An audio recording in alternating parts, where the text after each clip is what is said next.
Hello and welcome to the Northwest Treatment Vidcast. Hey Jessica, how you doing? Hi, Léa. Uh, Doing pretty good. How about yourself?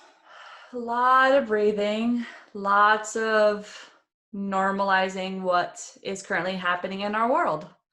Well, my emotions around it, not what is currently happening in the world. Right. Trying to deal with the stuff that we can control and we can deal with. Exactly. Yeah. Well, today on our vidcast, we wanted to kind of talk about scheduling. In general, people always struggle with schedules. Some people like to write things down. Some people like to use Google calendars or other calendars on their phone.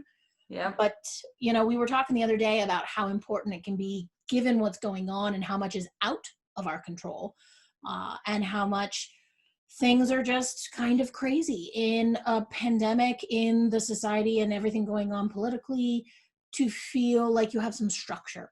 Yeah, for sure. Like I know that one of my personal symptoms about my depression is that when I throw out my schedule, usually my mental health is not doing so good.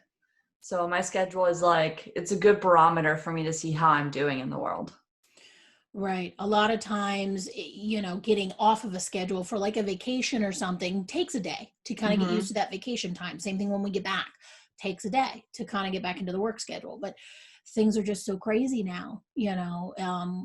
We've definitely been hearing that it's very helpful to come up with a set schedule, at least like the days you normally would work.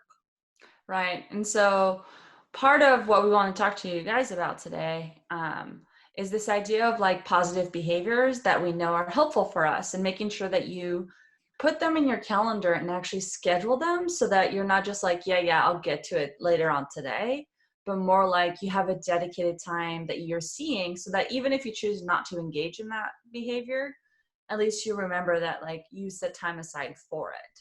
Right. Because a lot of times before it was less difficult for us to remember. And now it's helpful to have reminders. And like you said, you can just choose not to ignore that reminder.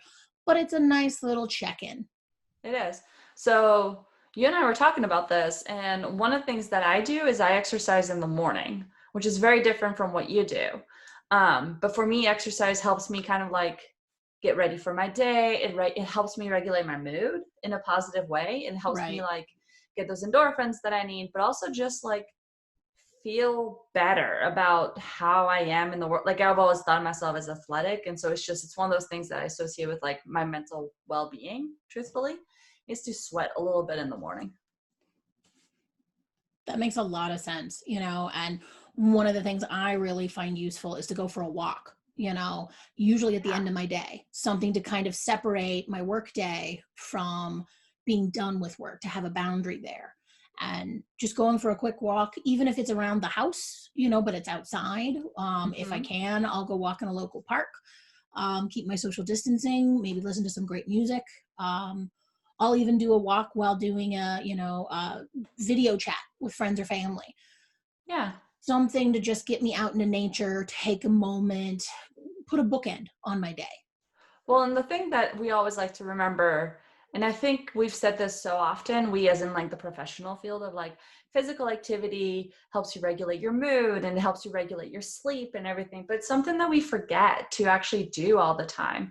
And so there's going to be, if you guys click on the description below, there's actually links for those articles, including one from the Harvard University about that, but about how just even going for 15 minutes a day of walking, just 15, not rigorous, whatever leisurely pace you want to be at is fine. But that 15 minutes is enough to elevate your mood enough to help you work it, like to give you some resiliency against like anxiety and depression or PTSD or any of those other things, just to kind of help you take the pressure off of those things. Right. And also kind of give you some better sleep. It's surprising how much a small amount of movement in the day can make it easier for you to get to sleep. Yeah, for sure. The other one that comes up all the time for me is eating on a schedule.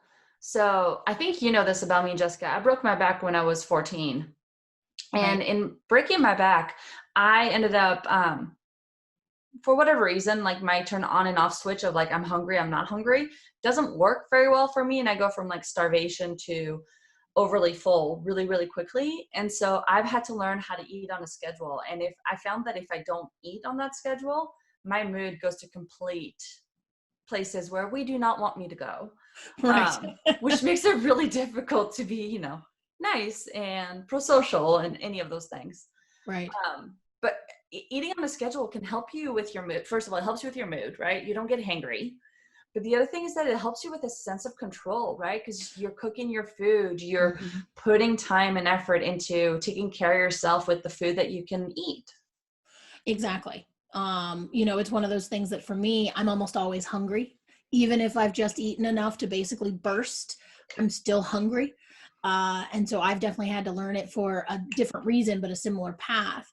And just having some small munchies, whether they're healthy or not some days, it just makes sense and helps put some more of that structure, that positive behaviors, and gives us a sense of control and a sense of, self-accomplishment. Yeah, for sure. Like I like looking at my day being like, okay, I exercised in the morning. Like if nothing else, I got that done today. And I usually feel much better about that. Yeah. Well, we hope you guys can find some of these things useful, and hopefully you guys are enjoying the vidcast so far. And if anybody has any questions or ideas of things they'd like us to talk about and topics, feel free to let us know. Yeah, we're leave the comment on here, or send us a message on Facebook or our website. It'd be great. And with that, we hope for you guys to be well and be healthy. Thanks. Bye.